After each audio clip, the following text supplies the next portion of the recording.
Muito bem. O que a gente chama de redação técnica? Você sabe que nós temos na ciência, nós temos algumas situações que são para nós como situações básicas, são base, tá? E nessa situação base, por exemplo, o pensamento humano, ele tem uma lógica definida ou predefinida, tá? Pensando por essa lógica predefinida, nós temos um tipo de redação que ela é base para todo tipo de texto. É o que nós chamamos de redação básica. A redação básica é aquela redação que mexe com 3 situações. Mexe com um objeto, mexe com um fato ou mexe com uma ideia. Então, eu posso, portanto, na redação, trabalhar um objeto, trabalhar um fato ou trabalhar uma ideia, tá? É a redação básica. E daí vem as modalidades ou a tipologia dessas redações. Quando eu trabalho um objeto, a minha função é descrever aquele objeto, é usar a palavra para pintar na mente do leitor aquele objeto, é desenhar aquele objeto. Então, a essa modalidade nós chamamos de descrição, tá? Então, uma redação descritiva ou uma descrição é a redação que tem por objetivo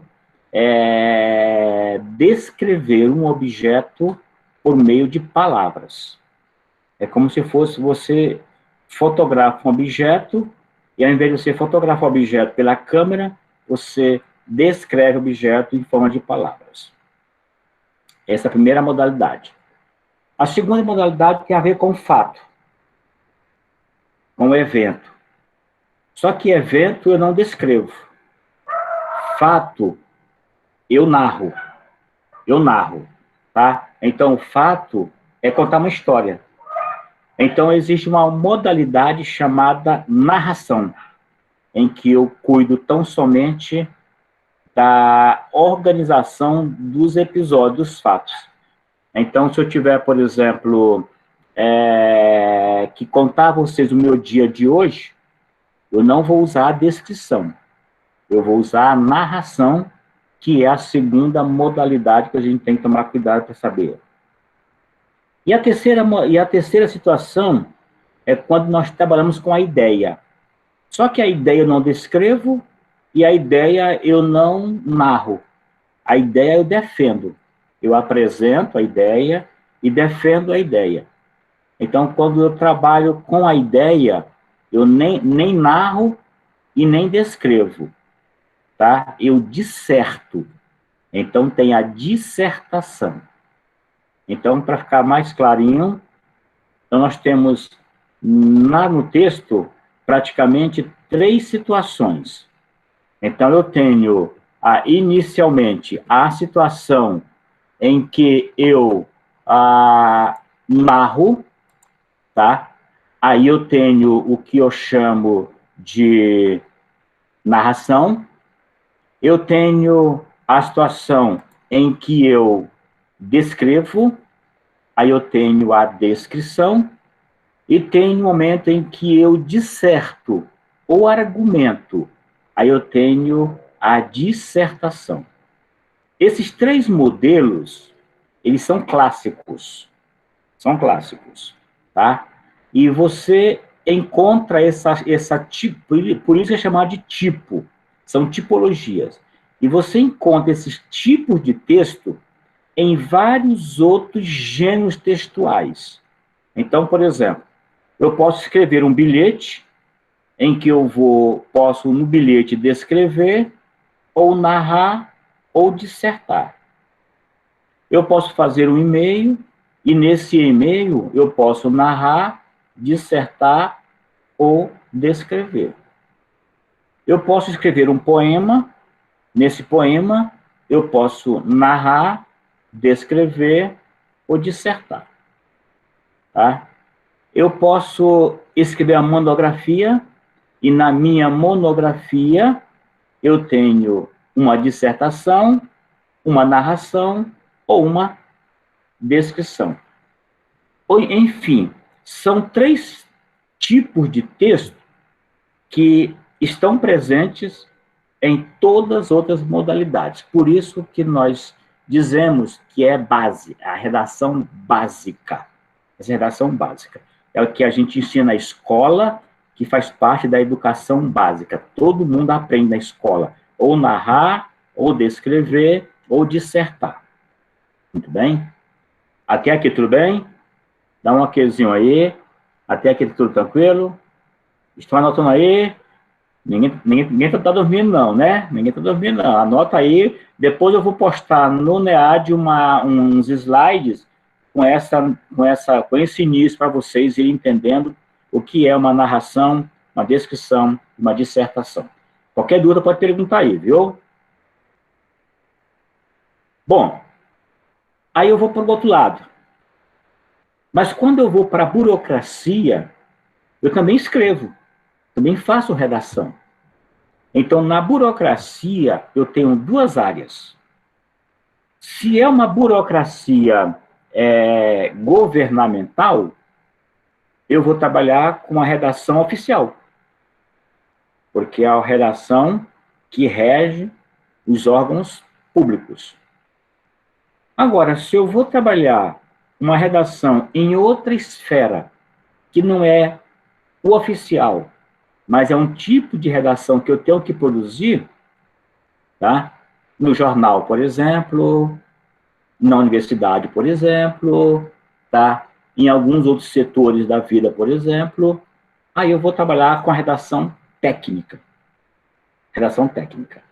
Então, veja que eu já falei aqui de redação básica, são aqueles 3 modelos que são base. O Enem cobra uma dissertação argumentativa, por exemplo. Nos concursos, cobra uma redação, dissertação argumentativa. Em alguns concursos, também se cobrou narração ou descrição, dependendo, são técnicas.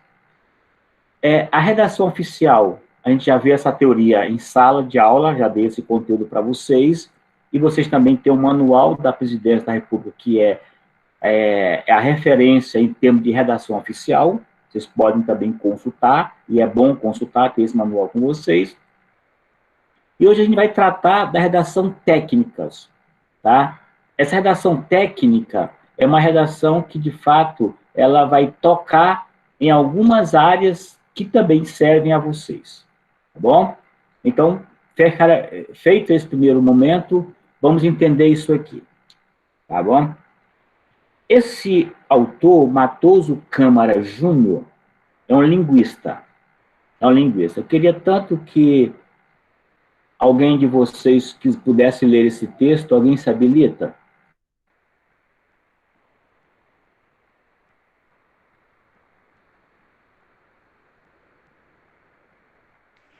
Oi, professor, posso ler? Por favor. Boa noite. Boa noite. Qualquer um de nós, senhor de um assunto, é, em princípio, capaz de escrever sobre ele. Não há um jeito especial para a redação, ao contrário do que muita gente pensa. Há apenas uma falta de preparação inicial, que o esforço e a prática vencem. Obrigado, Tássio. Muito obrigado, querida. O que o Matoso Câmara... O Matoso Câmara trabalhou muito com a linguagem. O que o Matoso ele defende aqui? Tá?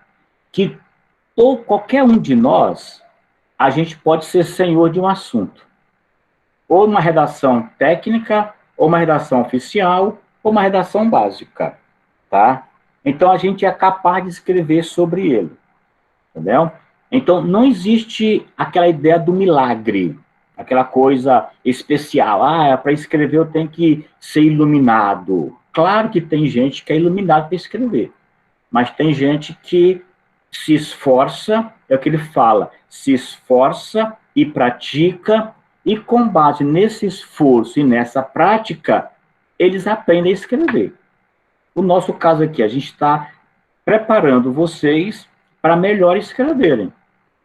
Então, qual é a minha ideia? Que vocês coloquem em mente isso aqui e pensem, poxa, quando eu for escrever, eu tenho que me esforçar cada vez mais, porque a escrita é uma prática.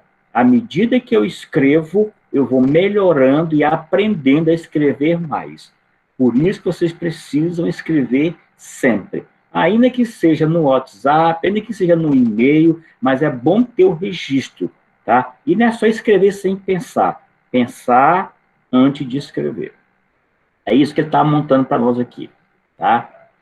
Quando ele fala que a gente tem que escrever e que o esforço e a prática ajudam a gente tem que compreender, primeiramente, que o texto que nós escrevemos, ele se classifica de duas formas. Ou eu escrevo um texto artístico, aí quem tem um dom da palavra é um poeta, é um romancista, é um cronista, é um contista, é um dramaturgo.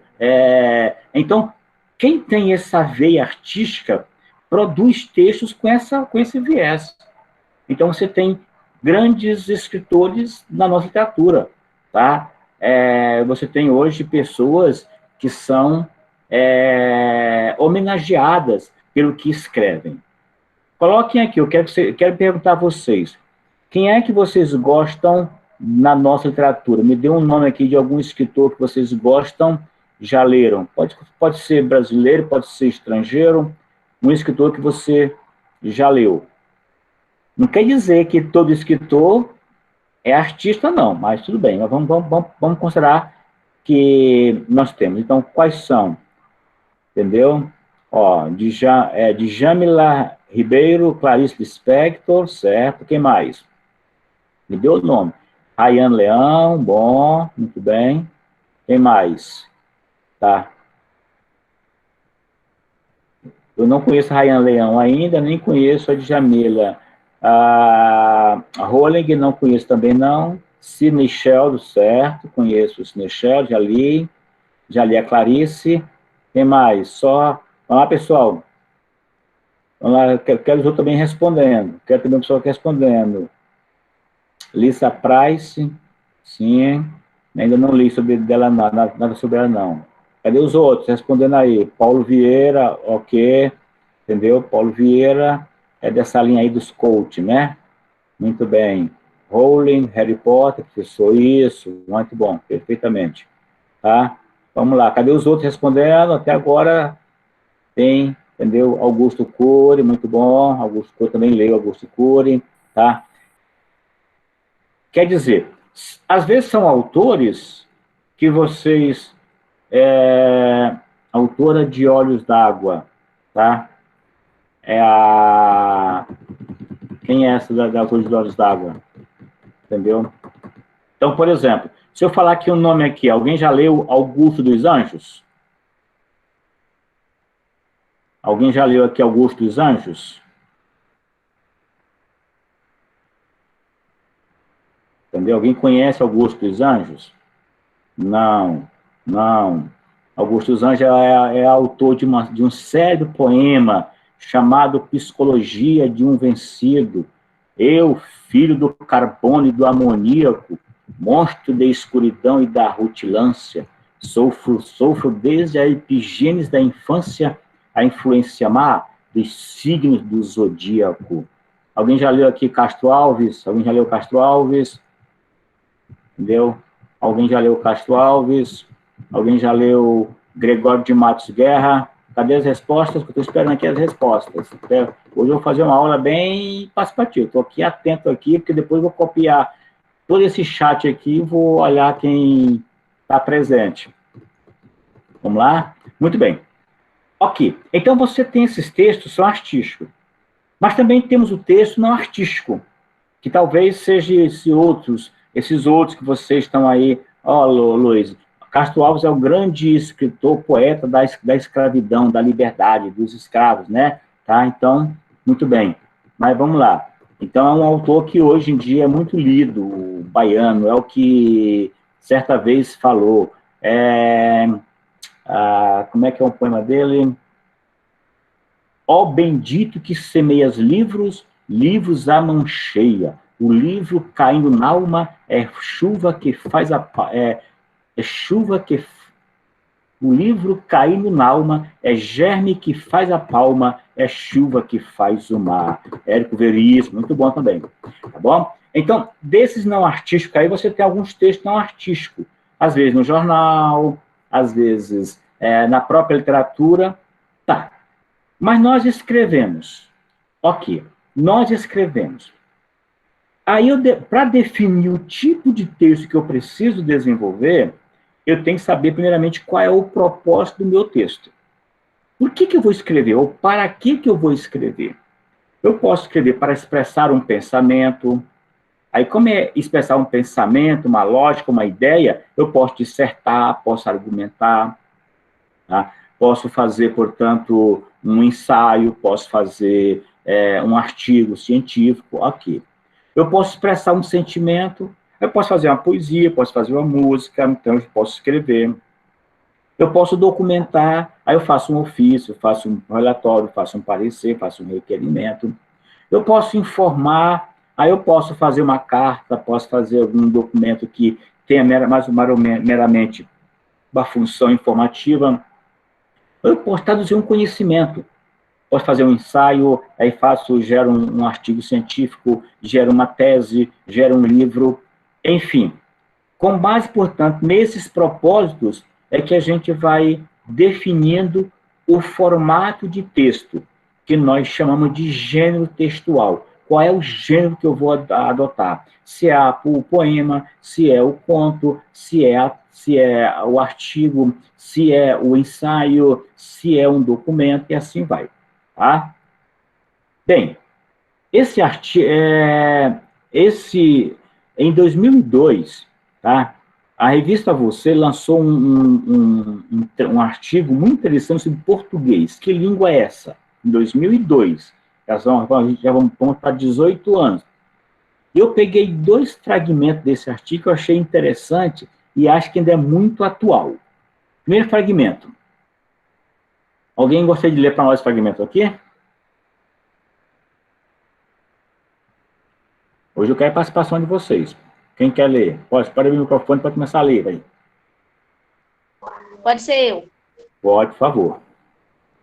As empresas estão muito preocupadas com a maneira como seus funcionários andam escrevendo ou mesmo falando português. Isso é fato. Inclusive, passou recentemente uma reportagem em que as empresas estão já rejeitando, ainda na entrevista, alunos ou candidatos que não falam bem o português ou não escrevem bem o português. Então, fiquem atentos, as empresas hoje estão. E se vocês vão gerenciar alguma empresa, vocês também têm que ter essa preocupação. Vai que um dia você vai ser gerente de uma loja, de uma rede aí, tá? Você não vai poder só sair colocando seus amiguinhos. Você precisa, portanto, ter critérios. E um dos critérios fundamentais é esse servidor, esse funcionário domina bem a língua portuguesa, escreve bem, fala bem, porque senão você pode colocar a sua empresa, tá, em maus lençóis. Nesse mesmo artigo, olha o que dizia aqui, o que dizia mais à frente. Alguém pode ler para mim? Quem pode ler?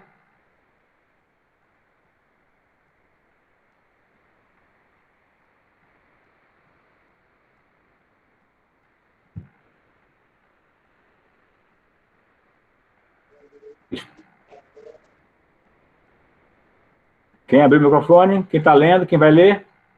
Quero ajuda. Eu quero ajuda aí. Pode ler. É porque minha tela está ruim. Ah, tá. Um profissional que não domina o inglês enfrenta mais dificuldade ao longo de sua carreira. Mas não é menos verdade que falar e escrever bem em bom português também é fundamental. Quer dizer, hoje em dia a gente está com aquela fissura. Tem gente que está aí querendo falar o inglês, rasgar o inglês, dominar o inglês, mas é ler do engano. Se você realmente não conseguir entender o seu português, você vai ter dificuldade de dominar o inglês. Se você fica somente com o vocabulário. Agora, para entender o inglês na sua dimensão, você precisa também ter um pouquinho de conhecimento de português. Então, o que eu quero demonstrar a vocês? que nesse momento, a escrita técnica, ela vai dar a vocês instrumento, vai instrumentalizar vocês para essa parte da escrita. Pois bem, isso aqui estava em um relatório.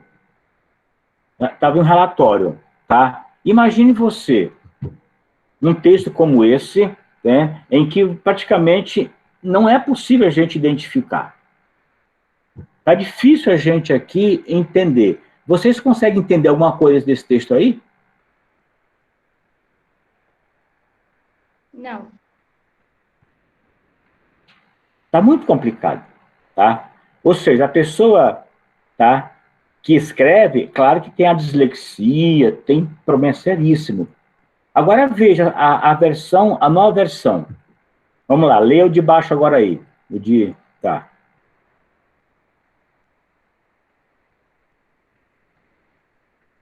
Ah, tá bom, tá certinho, Daiane, pode ficar tranquila, tá bom? Eu tô só querendo que alguém, quem tiver no computador, ou tiver no celular, que puder me ajudar na leitura, aí a gente vai fazendo uma dobradinha, até para eu sentir que vocês estão presentes comigo aqui.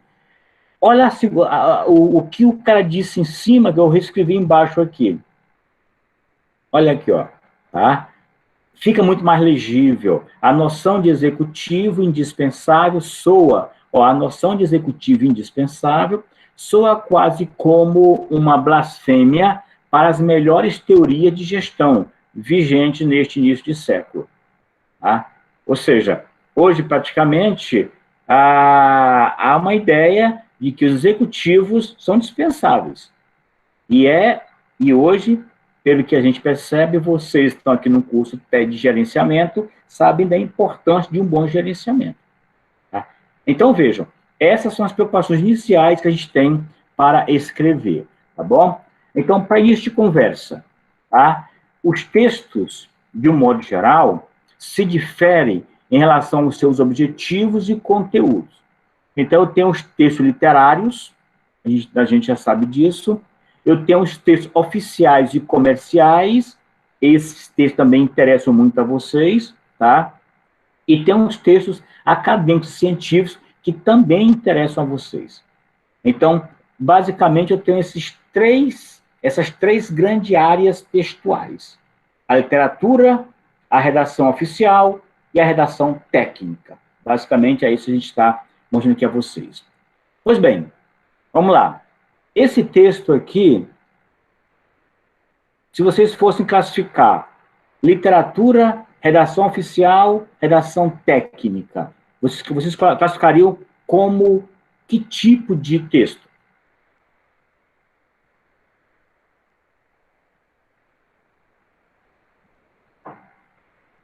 Literário. 2, redação oficial. 3, redação técnica. Literatura, literatura, literatura. Muito bem, literatura. Muito bem. O que leva você a entender que esse texto é literatura? Tá? Então é o seguinte, esse texto é do João Cabral de Melo Neto. Por quê? Porque ele trabalha a palavra com uma certa arte. Você vai perceber que esse galo que ele está colocando ali, inicialmente, pode ser o galo ave, pode ser o galo animal, tá? Mas depois, quando você for perceber aqui, você vai perceber que esse galo aí pode representar outras coisas. Ele está recriando ou interpretando as ações coletivas. Então, quando ele fala, um galo sozinho não tece uma manhã, observe já os termos que ele usa, galo tece. Ele precisará sempre de outros galos, de um que apanhe esse grito que ele e o lance a outro, de um galo que apanhe o grito antes e o lance a outro, e de outros galos que, com muitos outros galos, se cruzem os fios de sol de seus gritos de galo, para que amanhã, desde uma teia tênue, se vá tecendo entre todos os galos. Ou seja, o canto do galo, né, o grito do galo, ele vai, portanto, se expandindo, aí amanhã raia. Então, veja a primeira ideia, é que na literatura, o autor trabalha a palavra, só que ele trabalha a palavra artisticamente, por isso que esse aqui é um texto artístico. Tá? Muito bem. Esse próximo aí, é arte, é redação oficial ou é redação técnica?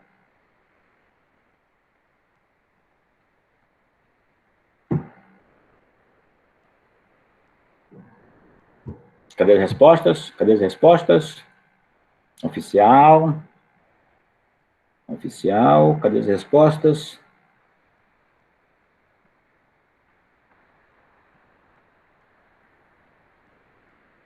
Ok. Muito bem. Tá? Primeiramente, percebam que lá em cima você já tem um brasão do MEC e o brasão do Instituto.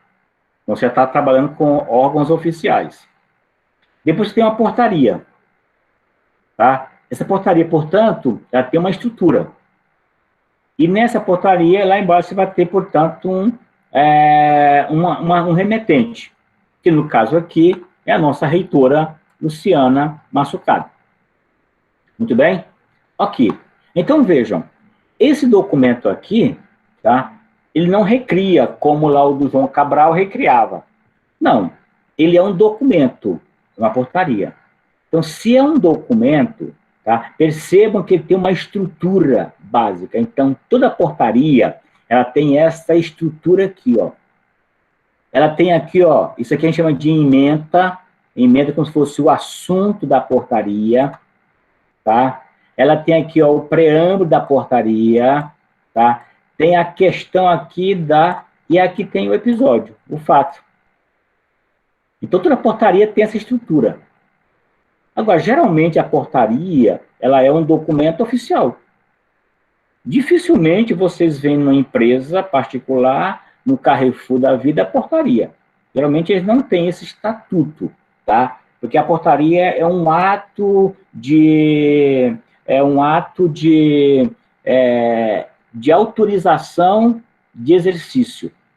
Então, a portaria, tá? Então, por exemplo, se eu quiser sair do Brasil daqui a um mês, eu preciso de uma portaria me autorizando a sair do Brasil, porque eu sou servidor público. Então, a portaria tem esta prerrogativa, é um ato do gestor autorizando ou designando alguém, ou destituindo alguém também pode ser. Tá? Então, isso aqui é um documento oficial. Ok. Muito bem. Então, a gente diz que é oficial porque é uma comunicação formal e documentada. Ou seja, isso aqui fica registrado, ó. Está registrado. Tanto que a gente tem, 2020, as portarias do Instituto. Está tudo lá registradinho. Quer saber qual portaria destacou o professor Josué para sair do país? Está lá na portaria direitinho. E é uma comunicação formal, por quê? Porque tem uma forma. Então, essa forma aqui, ela é padrão. Está lá no manual da Presidência da República. Pergunto, esse documento aqui, ele é literatura, ele é oficial ou ele é técnico científico?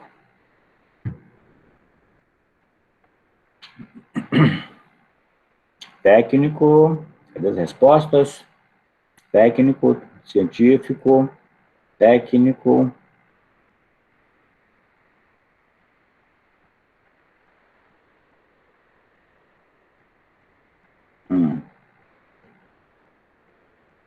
Tá, ok. Então, o que acontece aqui? Alguns documentos, eles transitam nos dois ramos, entendeu? Como aqui ele vai trabalhar, ele está vindo de um órgão que é um sistema, o sistema é SENAI, tá? Que geralmente eles seguem a lógica da documentação oficial, então eu posso colocá-lo como um documento formal. Documento formal. Ou seja, pode ser, tá. Mas se, porventura, no Senai, ele vai lidar com um relatório e ele está lidando com um conceito técnico, ou seja, de uma especificidade, também pode ser técnico, pode ser científico aí, pode também ser técnico, tá? Então, é o tipo de relatório. Se fosse do IFB, seria oficial. Mas como é de um sistema S que tem uma vinculação com o Estado, ora sim, ora não, ele pode transitar. Agora, uma coisa é verdade, ele tem uma forma, ele segue uma forma, todo relatório tem uma forma, e ele também serve como um documento, porque ele vai subsidiar uma decisão. Então, o relatório, ele é um documento de subsídio. Vocês, por exemplo, se vocês forem gerenciar alguma empresa, vocês vão pedir demais relatórios para tomar alguma decisão. Então, geralmente, o relatório e o parecer têm essa característica de subsidiar a gestão na tomada de decisão. Nesse caso aqui, ele foi uma visita, aqui, ó, uma vistoria realizada em locus, tá? Observa que eu coloquei a palavra in locus, ó, em itálico. Por que está esse in locus em itálico? Quem responde aí? Cadê a resposta? Por que o in locus está em itálico?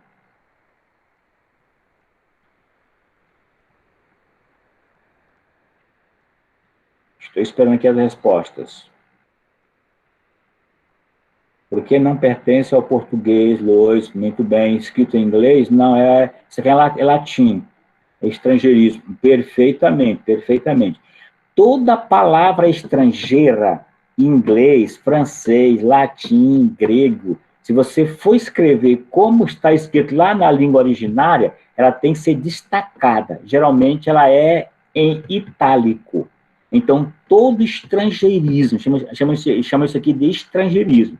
Todo estrangeirismo, ele precisa ser destacado quando você for escrever o seu texto, tá bom? Então, preste atenção, tá? É uma expressão latina mesmo, tá bom? In loco quer dizer no local, no local. Locus quer dizer local, localidade, tá? Então, já fica comum. Porque a gente aprendeu lá na questão lá dos 5 Cs que isso faz parte da correção. É respeitar a norma da língua. E essa norma é muito clara. Toda palavra estrangeira tem que ser destacada, preferencialmente em itálico, porque o negrito fica muito poluído. Muito bem, tá? Agora vamos para aqui. Apareceu mais um tipo de texto aqui, ó. Eu já coloquei lá o galo, já coloquei a portaria, já coloquei o relatório, e agora vem uma resenha de livro, tá? Eu pergunto a vocês, esse texto aqui que está exposto para vocês, é literatura, é oficial ou ele é técnico?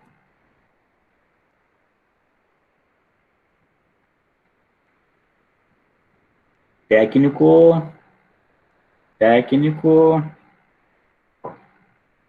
acadêmico. O técnico, a gente está chamando o científico acadêmico, tá bom? O técnico acadêmico. Perfeitamente, acadêmico, perfeitamente. Perfeitamente, tá? Ok. Esta redação aqui é uma redação técnica, acadêmica e até científica, se você quiser colocar isso, portanto, tá? Porque a gente faz muito na academia resenhas. Isso é comum, a gente que escreve bastante ter que resenhar alguma coisa aí, tá? Muito bem. Alguém já leu esse livro do George Orwell, que é A Revolução dos Bichos? Alguém já leu esse livro aqui? Já li, já leu. Quem já leu esse livro? Tá, eu li, a Luiz já leu, ainda não, Tassis, ainda não, quem mais? Eu quero ver agora a resposta de todo mundo aí, quem já leu, quem não leu. A Revolução dos Bichos, ainda não, tentando achar o meu aqui. Tá lá, tá muito longe. É que eu peguei esse livro semana passada. Não. É uma analogia? Não, ainda não, Josiane, acho que tem PDF. Muito bom, tá? É um livro interessante para vocês lerem. Vocês que estão na parte de gestão, eu vou até sugerir, tá? Que vocês leiam esse livro aqui. Observa aqui, eu vou ler daqui porque eu estou com a visão melhor do texto, tá? Eu vou ler aqui para você ver. A resenha do livro já vai te mostrar o que é o livro. Por exemplo, aqui, ó. o sonho de um velho porco de criar uma granja governada por animais, sem a exploração dos homens, concretiza-se com uma revolução. Como acontece com as revoluções, a dos bichos também está fadada à tirania, com a ascensão de uma nova casta ao poder. Nesta fábula, que é uma fábula, por que é fábula? Porque trabalha com os animais. Feita sob medida para a Revolução Russa, todos os animais são iguais, mas uns são mais iguais do que outros. Parece com a gente. Síntese. Ele fez uma resenha, ele começou, portanto, a dar uma primeira introdução, mas vai fazer uma síntese. Tá? Num belo dia, os animais da fazenda do senhor Jones se dão conta da vida indigna a que são submetidos. Eles se matam de trabalhar para os homens, lhes dão todas as suas energias em troca de uma ração miserável, para ao final serem abatidos sem piedade. Liderados por um grupo de porcos, os bichos então expulsam o fazendeiro de sua propriedade e pretendem fazer dela um estado em que todos serão iguais. Logo, começam as disputas internas, as perseguições e a exploração do bicho pelo bicho, que farão da granja um arremedo grotesco da sociedade humana. Publicado em 1945, a Evolução dos Bichos foi imediatamente interpretada como uma fábula satírica sobre os descaminhos da Revolução Russa, chegando a ter sido utilizada pela propaganda anticomunista. A novela de George Orwell, de fato, faz uma dura crítica ao totalitarismo soviético, mas seu sentido transcende amplamente o contexto do regime stalinista.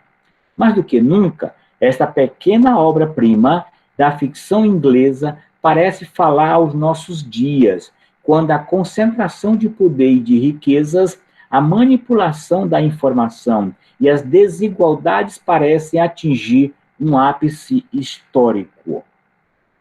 Estão percebendo aqui, ó? Olha o que é uma resenha. Ele fez um passeio. Primeiro, ele deu a opinião dele do que ele entende ser esse livro. Depois, ele contou a história do livro. E, ao mesmo tempo, ele foi fazendo relações do livro, A Revolução dos Bichos, com outros episódios. Então, estão percebendo o que é fazer uma resenha? Resenhar é assim. Não é só se ater à história do livro. Resenhar um livro é você, portanto, relacionar o livro a esses vários momentos. Por exemplo, o resenhador aqui diz o ano em que foi publicado o livro. Tá? Qual foi o ano mesmo? Em que ano mesmo foi publicado o livro A Revolução dos Bichos? Deixa eu ver aqui. Quem fala? Cadê? Isso, 45. Só que é o seguinte, ele faz referência a uma Revolução Russa. Que aconteceu quando? Quando foi a Revolução Russa? O livro é de 45, mas ele faz referência à Revolução Russa, tá? Cadê? Quem responde aí? Isso! Foi lá no Google lá, né, Caleb? Buscar, né? 17, exatamente 17. Ok, muito obrigado, Google. Muito obrigado, entendeu? Então, perceberam? Em 17, a Rússia faz uma revolução. Aí eu pergunto a vocês, quem era o Tsar? Quem era o líder dessa revolução russa lá? Vamos lá. Quem era o grande czar russo nessa época? Quem estava dominando? Quem estava presidindo a Rússia na época? Cadê o Google aí? Cadê o Google aí de novo aí? Pedro não. O que é isso, Pedro? Pelo amor de Deus. Lene, não. Lene, não. Entendeu? Lenin não, entendeu? Vladimir Lenin, foi o que você achou aí, é? Na verdade, era Lenin, porque o Stalin, ele vai ser contemporâneo de Hitler, tá? O Stalin. Era o regime stalinista. O Stalin, na verdade, ele vai ser... O livro é publicado exatamente no final da Segunda Guerra Mundial, em que o Hitler já está tentando invadir a Rússia. E a grande burrada de Stalin, de Hitler, foi tentar tomar Stalingrado, que era a região de Stalin. E aí, quando ele entrou lá, ele praticamente teve todo um abate no seu exército, terminou perdendo aí a guerra. Tá? Muito bem. Então, percebam que uma resenha, ela amplia. Tá? Então, você, quando for resenhar um livro, essa resenha está... Ó, outra coisa importante, todo texto técnico, ele precisa das indicações, ó, isso aqui, ó, tá? Isso aqui é fundamental. E aí veja um detalhe interessante aqui, ó, tá? Olha aqui o endereço aqui, ó. Essa resenha foi publicada na Folha de São Paulo, que eu acessei hoje a Folha, tá? E nesse endereço aqui você encontra essa resenha. Perfeito? Agora, uma coisa interessante, tá? A redação oficial, quem dá as bases da redação oficial é o manual da Presidência da República. É uma referência. Ou seja, repetindo, a referência para a redação básica é o manual da Presidência da República. A referência para a redação técnica é a ABNT, a Associação Brasileira das Normas Técnicas. Então, veja vocês agora vão ter que se preocupar, ao escrever qualquer texto técnico, conferir se está ajustado à ABNT. Porque, senão, a academia vai te prejudicar por conta disso. Se a sua tese não estiver dentro da academia, a sua monografia não estiver dentro da academia, vocês quando terminar esse curso aqui, vocês vão ter que fazer um TCC. Se o seu TCC não estiver conforme a ABNT, ele vai ser reprovado. Então, preste atenção, porque você agora vai precisar tomar de conta desses elementos.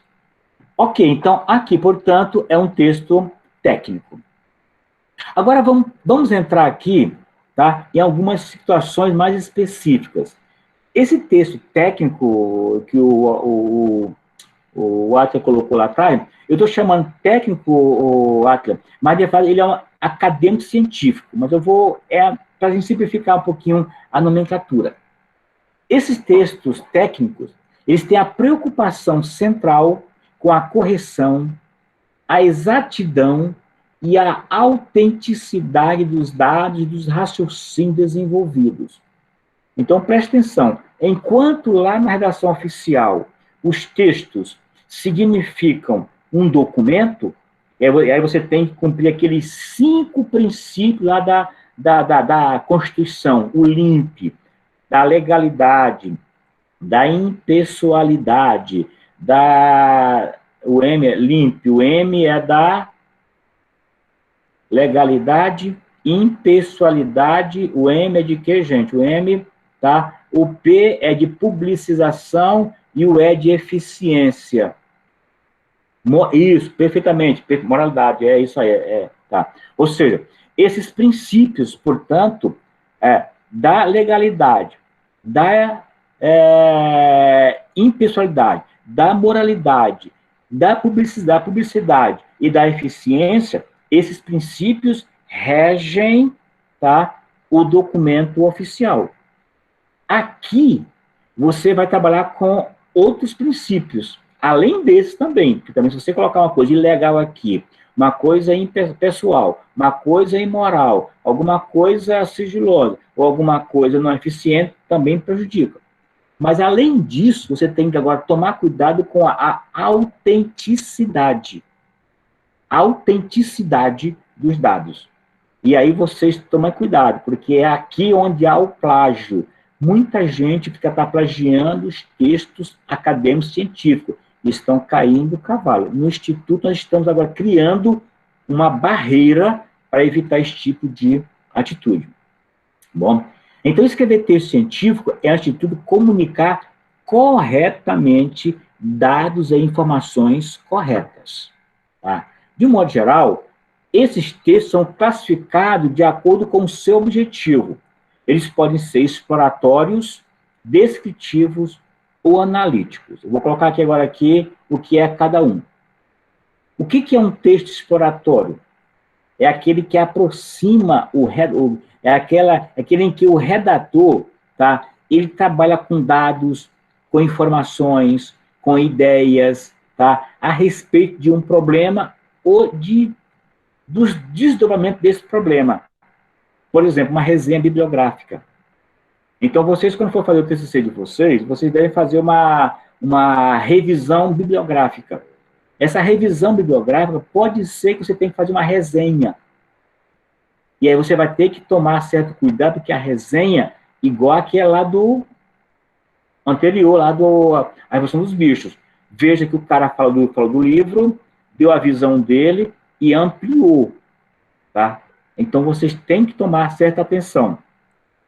Também, ele pode ser descritivo. Ou seja, você vai lidar com coisas mais amplas, com outras dimensões do texto que você está analisando.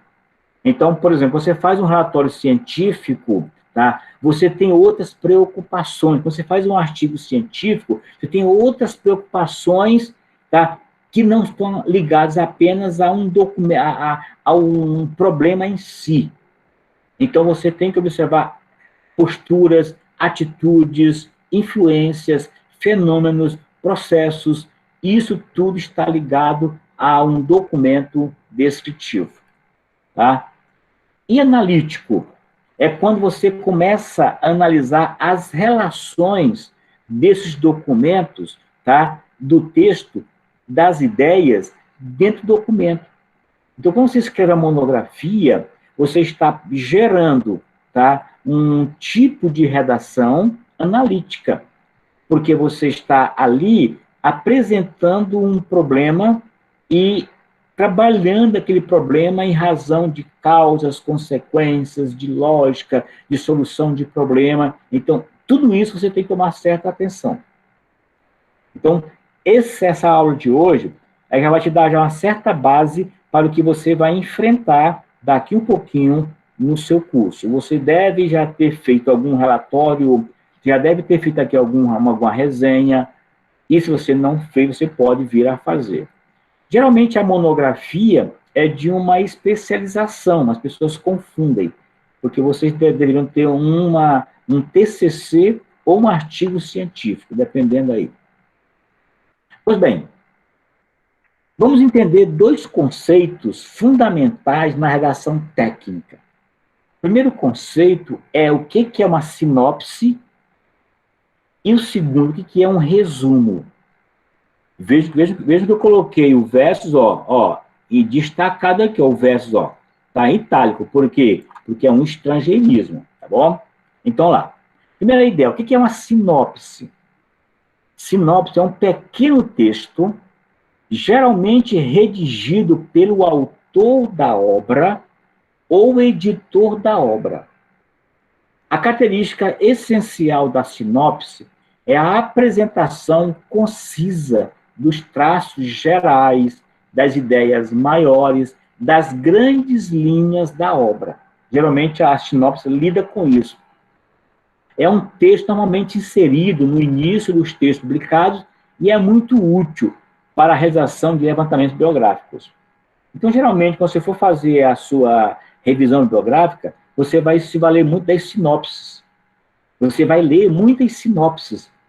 Sinopse, mais ou menos, vejam aqui. Você, quando...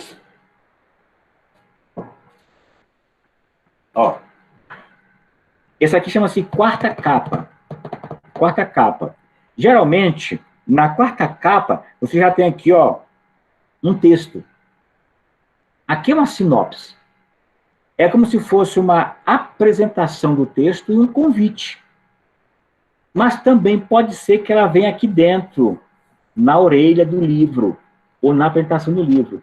Geralmente, é para facilitar o leitor.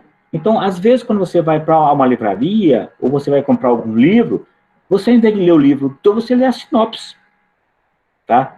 Geralmente, o próprio autor, a gente, quando escreve um livro, a gente já manda para a gráfica, para cá, para a diagramação, a sinopse, porque faz parte já do...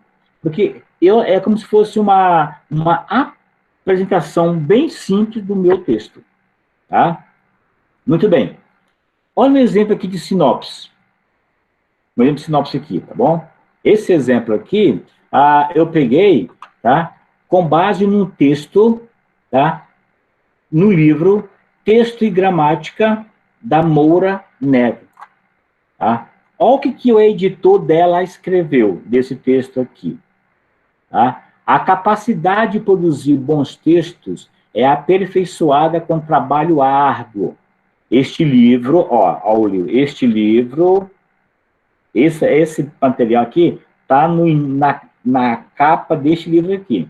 Este livro, pensado e concebido por uma das maiores especialistas em gramática do Brasil, quem está escrevendo é o editor dela, analisa processos de constituição do enunciado, dirigindo a atenção para a gramática, que organiza relações, constrói significados e define efeitos pragmáticos que, afinal, fazem do texto uma peça em função. O que se pretende é destrinçar os usos da língua natural e penetrar na organização real dos enunciados para avaliá-los sobre os diversos níveis e ângulos que envolvem a atividade. Funcionalismo, predicação, referenciação, polarização e modalização, junção, são alguns dos assuntos abordados nesta aula essencial para alunos de letras e professor de português dos diversos níveis. Então, veja o que é uma sinopse. Praticamente, apresentou, já definiu o público, já deu uma visão geral da obra. Então, isso é uma sinopse. Repetindo, geralmente, quem faz sinopse é o autor ou o editor, mas pode ser que o leitor também faça sinopse e publique no jornal, publique aí em em blog, isso é muito comum. Tá? Pergunto, até aqui, como é que vocês estão acompanhando? Tá claro? Cadê aquele okzinho? Cadê aquele xizinho? Cadê aquele...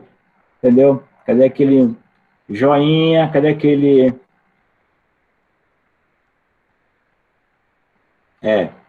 Vocês não estão vendo aí, mas hoje eu tomei banho, estou cheiroso aqui, aí tá. Não dá nem para mandar um cheiro para mim, não. Muito bem?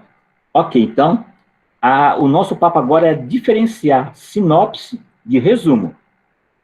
Vamos para agora a segunda questão, tá bom? Agora vamos entender o que é um resumo.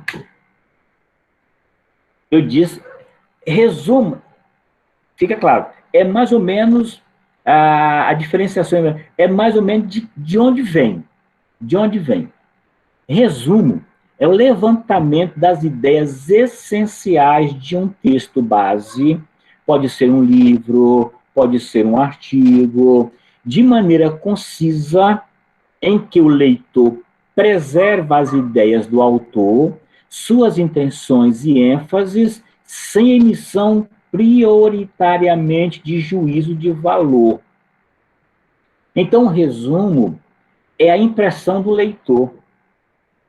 Já não é do autor e nem do editor. Aí você vê a pequena diferença entre sinopse e resumo. Às vezes tem o texto diz a mesma coisa, só que quando o texto vem do autor e do editor, eu vou chamar de sinopse. Quando o texto vem do leitor, o leitor leu e vai resumir o texto para os outros, eu vou chamar, portanto, de resumo. Só que o resumo, aí daqui a pouco eu vou explicar a vocês, ele pode ou não conter a emissão de juízo de valor. Você pode ou não apresentar as suas ideias. Mas, em regra, o resumo, ele só se concentra no que o autor diz. Então, o resumo é o encurtamento do texto do autor. É dizer o que o autor diz das ideias principais. Por isso que, geralmente, a gente diz, olha, você, quando for ler um livro, você pega aquilo que é essencial, vai destacando as ideias principais. E aí você vai formando no cantinho já um roteiro de um certo resumo. E às vezes um resumo, ele tem algumas características que a gente vai passar para vocês aqui agora. Pronto. Ok.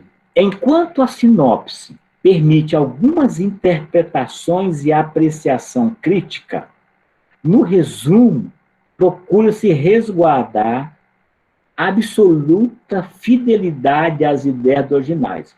O que quer dizer aqui? O que eu quero dizer aqui?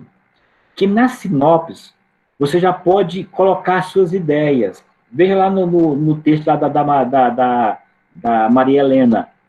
É um texto para professor, é um texto para isso. Então, eu já comecei a direcionar o texto. Na sinopse, eu posso fazer isso. Eu posso apreciar e direcionar, interpretar. No resumo, nesse caso, não. Eu tenho que ser fiel às ideias do autor. Em outras palavras, resumir é você dizer as principais ideias do autor com suas palavras. E aí não é você pegar lá um monte de... que tem gente que faz resumo assim. Pegar um livro, dá um Ctrl+C uma frase, Ctrl+C outra frase, Ctrl+C outra frase, aí põe tudo a resumir o texto. Não, isso é colagem. Isso é uma colagem. O resumo tem que estar na linguagem do leitor. O resumo é um texto do leitor. Então, o leitor diz com as suas palavras o que o autor disse no seu texto. Até aqui, tudo bem? Até aqui, tudo bem? Vamos lá? Cadê o ok? Cadê o sim? Tá. Muito bem. Ok. Tá? Muito bem. Eu disse a vocês que vocês vão ter que ficar atento agora a essa norma aqui, ó. ABNT. Ela que vai definir agora todo o seu tipo de texto. A ABNT, ela tem um kit. Se você quiser, depois você pesquisa no kit da ABNT e baixa lá um kit e você tem no seu computador. Ou se alguém for comprar, ele tem os caderninhos. Eu tinha até doei a minha, que a minha já estava desatualizada. Ela sempre é atualizada de quando em quando. Então, segundo a ABNT, deve-se evitar o uso de parágrafos no meio do resumo. Ou seja, e aí vem a primeira importância sacada. Um resumo só tem um parágrafo. Tá bom? Então você... eu vou resumir o livro. Você vai resumir em um parágrafo. Vai ficar do tamanho do mundo. 20 linhas. É um parágrafo. Quando você for, por exemplo, fazer um artigo científico, primeira coisa, você vai ter que resumir o artigo, porque aquele resumo vai lá para os anais do evento. Então, primeira questão, você vai ter que saber lidar agora com parágrafo. É claro que um parágrafo de resumo, ele é diferente de um parágrafo de uma dissertação. Embora no parágrafo você tenha a mesma estrutura. Por exemplo, você quando for escrever um parágrafo do resumo, você tem que dizer do que trata, tá? E as principais ideias do autor. Lá na redação da dissertação, você vai colocar um tópico frasal e vai argumentar sobre aquele tópico frasal. É mais ou menos parecido, só que o resumo, ele estica mais, você pode ir mais. Geralmente você tem um parágrafo aí com linhas excessivas. Muito bem. Quais são os tipos de resumo? Primeiramente, eu posso ter um resumo indicativo. O que isso quer dizer? Quer dizer que eu, ao indicar, tá? no resumo, eu não vou ficar preso a dados qualitativos e quantitativos, tá? Eu vou ter que ler a obra, o texto todo, se é o artigo, se é o livro, eu tenho que ler o texto todo, tá? E vou me ater às partes mais importantes do texto. Isso chama-se resumo indicativo. Tá bom? Eu não vou emitir qualquer juízo de valor por enquanto. Eu estou só buscando aquilo que é essencial. Olha aqui, por exemplo, aqui um exemplo aqui de resumo indicativo aqui, ó. Tá bom? Eu peguei esse livro aqui, ó. Esse livro aqui, da Rocco, tá? E fiz esse pequeno resumo aqui, ó. Ó, tá? Estudo realizado sobre a redação de vestibulares na FUVEST. Examina os textos com base nas novas tendências do estudo da linguagem, que buscam erigir uma gramática do texto, uma teoria do texto. São objeto do seu estudo a coesão, o clichê, a frase feita, o não-texto e o discurso indefinido. Parte das conjecturas e indagações apresentam parte de conjecturas e indagações e apresenta os critérios para análise, o candidato, o texto e farta exemplificação. Ou seja, esse tipo de resumo aqui, tá? Você pode ver, ao trabalhar, ele precisa ser agora ajustado com a coesão. Faltam alguns elementos de coesão nesse resumo aqui. Tá bem? Ou seja, quando você for resumir, você vai ter que criar um todo. E aí você vai seguir aqueles princípios da escrita. Clareza, correção, coerência, coesão e concisão.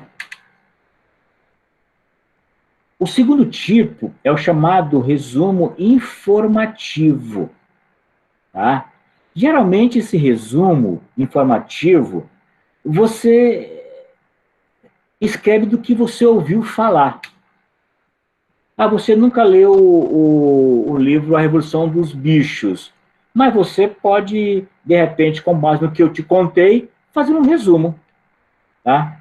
Então, geralmente, esse tipo de resumo é válido. Tá? Quando você ouve alguém e vai resumir o que a pessoa diz. Geralmente, você vai buscar isso em outras informações. Tá? Ou seja, você extrapola a obra. Por isso você pode até, às vezes, nem ler e saber resumir, porque você buscou referências sobre aquele texto. É um resumo informativo. Tá bom? Olha um exemplo aqui de informativo aqui, ó. Memórias Fortes Brás Cubas é o romance que inaugura o realismo no Brasil. Foi publicado em 1881 e está dividido em 160 capítulos. Entre as diversas obras da prosa de Machado de Assis, um dos maiores representantes da literatura brasileira, é o que mais destaca. Aqui você não tem segurança se a pessoa que fez o resumo leu ou não Memórias Póstumas. Ela pode ir lá no Google, pegar essas informações e referir o resumo dela.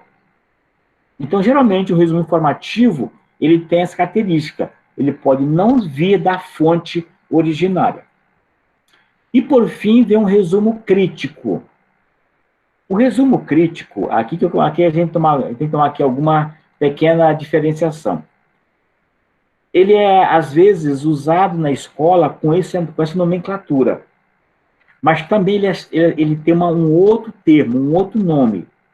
Ele pode ser chamado de recensão, só que recensão é uma linguagem do jornalismo. Geralmente, quem usa essa expressão é só o jornalismo, tá? Porque lá eles têm uma notícia crítica resumida. É uma estratégia típica do jornalismo. Tá? Você trabalharia mais com a ideia de resenha. Tá bom? Então, o que é uma resenha? É um resumo crítico. Tá? E agora, o que eu vou chamar de resumo crítico ou de resenha? Eu vou chamar aquela apresentação em que envolve uma análise e uma interpretação do que eu li. Então, eu não vou apenas falar o que o autor falou, eu já vou entrar no texto com a minha visão, com a minha opinião. Por isso que é um resumo crítico. O resumo meramente o resumo comum, não informativo, mas o resumo indicativo, esse que a gente às vezes desenvolve, tá? Ele não tem juízo de valor. Já no crítico, não. O leitor precisa opinar. Então, só existe resumo crítico ou resenha quando existe lá a opinião do leitor. A primeira ideia que você tem que aprender. Geralmente ele é composto em um único parágrafo. E outra coisa, é uma sequência de frase, não é só tópico, não. Porque às vezes o aluno faz tópico, não? Ele tem que desenvolver um texto, como se fosse um parágrafo. Tem um recuo do parágrafo, e ele vai seguindo as linhas até formar o seu parágrafo. Geralmente, a primeira frase do resumo indica o tema principal do livro, geralmente, ou do texto que ele leu. Então, você pode usar isso, tá? Muito bem. Geralmente, o resumo ele é feito na terceira pessoa do singular. E o verbo fica na voz ativa. O que é voz ativa? Tá? Procurou, demonstrou, fez, entendeu? Apontou, sinalizou, tá? Não é aquela ideia. Foi analisada, foi mostrada. Isso é voz passiva. Isso não cabe no tipo de resumo crítico e nem na resenha. Então, o resumo o autor manifestou no seu texto uma ideia contrária. Tá? Aí, infelizmente, o autor se equivocou. Quando eu coloquei infelizmente, eu já dei a minha opinião. Por isso que é uma resenha. Por isso que é um resumo crítico. Quando eu entro no texto, eu entro com a minha opinião, eu já dou uma nova roupagem. Eu já fico dialogando com a ideia do texto do autor. Tá? Geralmente, o resumo crítico tem aquelas palavras-chave. Palavras-chave. Por que somente o primeiro aqui foi para o plural? Tá? Porque são palavras e chave, quer dizer, é como se fossem aqui, ó, o mesmo substantivo aqui, tá? Que é uma palavra, que é um termo, que é uma palavra, e é uma chave. Chave onde eu vou buscar, por isso que eu uso somente o primeiro termo que fica para plural. Por exemplo, papel moeda. É um papel e moeda. É um papel que é moeda. Então, o correto é papéis moeda. Só o papéis que é para o plural. Muito bem? Ok. A resenha, tá? Olha lá. Alguns professores insistem nessa ideia. Faça uma resenha resumo, uma resenha crítica. Em tese, toda resenha já é crítica. Mas pode ser que algum professor de alguma escola, tá, entenda a resenha como se fosse apenas um resumo. Geralmente eu oriento o aluno a faça um resumo, quer dizer, trabalhe só com as ideias do autor, ou então faça uma resenha, quer dizer, traga as ideias do autor e dê a sua opinião sobre aquelas ideias. Tá bom? Então, geralmente, vocês não vão ficar com essa informação aqui. Tá? Importante aqui, ó. Em qualquer texto técnico, você precisa se validar BNT, porque você tem que seguir isso aqui, ó.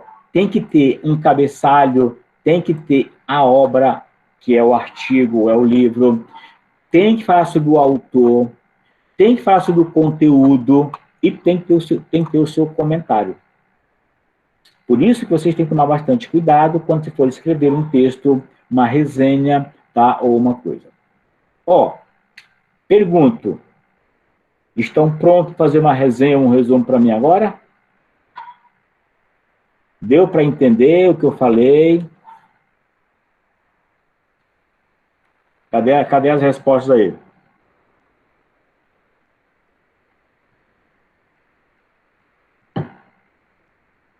Algum professor já cobrou uma resenha sua aí? Entendi, agora não. Agora sim. É, Luciano? Sim, agora sim, Luciano? Tá. Isso que eu lhes dei, vocês vão trabalhar demais esses conteúdos aí. Talvez alguém até tenha lhes pedido. Bom, então qual é o dever de casa de vocês? Agora já são 8h30. Qual é o dever de casa? Eu sou de logística, pedi um resumo de um artigo. Ok. E ele pediu, Edil, para você se posicionar sobre o artigo, para você emitir a sua opinião ou não? Não, ele falou que era só um resumo mesmo. Então, Esse pronto. primeiro que o senhor, não necessariamente uma resenha. Eu entendi assim. Perfeitamente. Vou fazer um resumo, que já. Inclusive é importante você agora ter esse material para você até ser subsidiado. Que se algum professor, não, faltou você emitir a sua opinião. Você pediu um resumo, você não pediu resenha, ou então você tem colocado um resumo crítico. Tá? Então é isso que vocês têm que sempre agora se valer dessa informação. A resenha, ela exige do leitor uma apreciação crítica. Agora, o resumo não. Você pode falar com as suas palavras o que o autor falou no texto dele, no artigo, no livro aqui. O que eu quero pedir a vocês agora? O que eu vou sugerir a você? No ensino médio, eu tive uma professora que sempre pedia resenha, resumo, redações, poesia, maravilhosa. É isso mesmo. Beleza, é assim mesmo, tem que estar direto. Tá? Eu acho que se a gente tivesse mais tempo com vocês, aí a gente ia trabalhar várias coisas para pedir, porque agora com esse distanciamento não dê, mas eu queria que vocês trabalhassem. E se vocês fizerem qualquer resenha ou resumo, pode mandar para mim, tá bom? Pode mandar para mim que eu ajudo vocês, aprecio, leio, tá? Outra coisa importante, resumo não é um texto grande não, viu, gente? Então, geralmente, se você tem, por exemplo, um artigo com cinco páginas, você faz um resumo aí de 16, 20 linhas no máximo. No máximo, não deixa esticar tudo, não. Porque tem gente que usa assim, se são 6 artigos, tem que escrever, se são 6 páginas, tem que escrever 2 páginas. Tem gente que coloca aí, é um texto do que o texto fala. Não, não é isso não. O resumo é você dizer aquilo que o texto fala. É dizer o essencial do que você leu. Só isso, o resumo é isso aí. Então, qual é a minha proposta para vocês aqui agora? Eu queria que ou vocês resenhassem, ou vocês... Eu vou pedir resenhar, não vou pedir resumo não, vou pedir resenha, porque eu queria que vocês se manifestassem, dizendo se você gostou ou não. Eu queria que você resenhasse um livro que você leu. Qualquer livro que você leu. Qualquer livro. Você retoma aí, sabendo que na resenha você tem que ter um pouquinho do resumo, um pouquinho da história do que você leu. Então, é uma resenha sobre qualquer livro que você leu. O que vocês acham? Topam?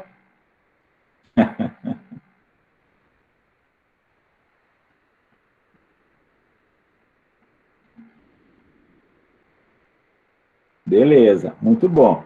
Porque aí, top, beleza. Porque aí eu não vou fazer você lerem outro livro, não. Só se alguém quiser ler um livro qualquer, mas você já leu um livro qualquer, geralmente pega um livro que você acha que tem a ver com o seu curso, você vai resenhar o livro. Aí o que vai acontecer? Essa tarefinha eu vou dar nota. Aí vai valer como também se fosse uma avaliação de vocês. Então, a gente vai ter essa resenha, eu vou dar um prazo. Se vocês não conseguirem terminar na semana, não se preocupe, eu vou dar mais prazo para quem precisar de mais. Qualquer livro, Luiz, qualquer livro, literário, técnico, está livre. Você pode, tá? Pode ser um livro pequeno, livro grande, só não pode ser livro só de figurinha, né? Livro, vou fazer aqui um livrinho aqui de 10 páginas. É complicado, tá bom? Aí eu vou abrir lá no NEAD, um campo para você postar a sua resenha. Você faz a sua resenha à parte, no seu caderno, escreve no celular, digita direitinho, depois você vai digitar lá no NEAD, só a resenha. Aí, sabendo que na resenha você tem que ter o nome do autor, quer dizer, o nome do livro, isso aqui, ó. Quando eu colocar a indicação da obra, eu tenho que colocar autor, título, cidade onde foi editado o livro, editora que editou o livro e ano. Geralmente a gente não coloca a edição, se é a primeira edição, segunda, terceira, mas se você colocar a primeira edição, você coloca depois do título, se você quiser. Geralmente ele é feito assim, ó, vou mostrar para você aqui como é que a gente tem que identificar. Aqui, ó, isso aqui, ó.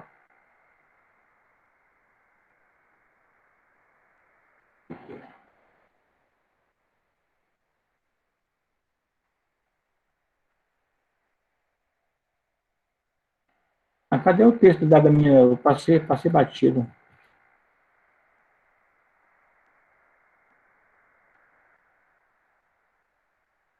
Aqui, ó.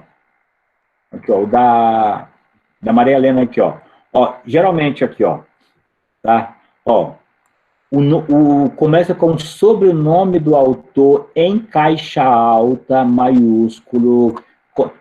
Moreira Neves, porque geralmente era só Neves, mas como ela assina Moreira Neves, então ela prefere Moreira, mas deveria ser só Neves. Tá? O nome dela é Maria Helena Moreira Neves. Seria Neves, vírgula, Maria Helena Moreira. Mas como ela assina Moreira Neves, como se fosse um composto, então fica Moreira Neves, fica Maria Helena, ponto. Maria Helena Moreira Neves. Aí vem o nome do texto dela, ó, sempre, ó, você tem que destacar o título do livro. Ou eu coloco sempre em negrito, mas pode ser itálico, só não pode ser aspas, porque aspas é pedaço de texto. Aí você tem, ó, São Paulo, aqui tá errado aqui, ó, que é São Paulo, aqui tem que ser 2 pontos aqui, ó. São Paulo, 2 pontos, aqui é a editora Contexto, vírgula, 2010. Então eu sei que esse livro aqui foi publicado em 2010. E se ele for a 5ª edição, eu posso colocar texto e gramática, ponto, 5ª edição, ponto, São Paulo Contexto. Então, vocês têm que indicar isso aqui no seu texto. E aí?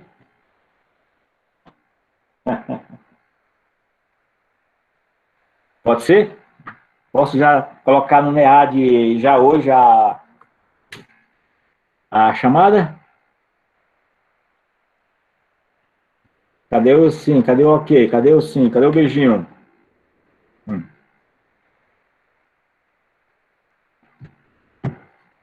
Muito bem.